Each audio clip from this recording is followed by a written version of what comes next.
चीज की इजाजत नहीं है, इलीगल तरीके से उसने गाड़ियां निकाली हैं। लेकिन आज वो अफसोस की बात है कि वो इस मुल्क का सदर बन रहा है और हक दे रहा है।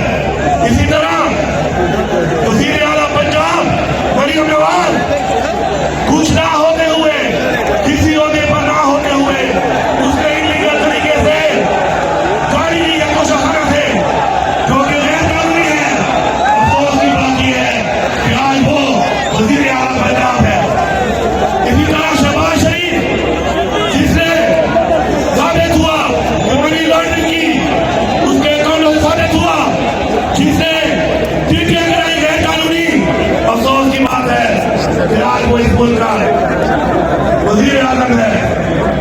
मैं भरपूर तरीके से डिमांड करता हूँ कि इमरान खान का फ्रीडम फेयर ट्रायल होना चाहिए और जल्द से जल्द इमरान खान को रिहा किया जाए।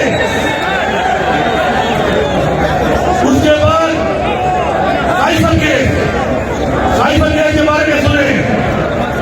साइफर एक वो साजिश है जो इमरान खान के खिलाफ, उस हुकूमत के खिलाफ की गई और फेडरल कैबिनेट ने अपने इख्तियारात का इस्तेमाल करते हुए उसको डिक्लासिफाई किया।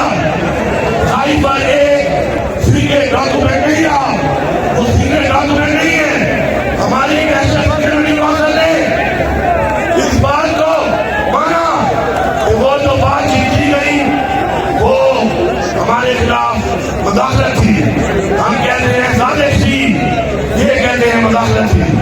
मगर इस साजिश के पीछे जो लोग थे, इंशाअल्लाह हमें अल्लाह पे यकीन है और इंशाअल्लाह एक दिन ये सब साजिश के द्वारा के सामने आएंगे।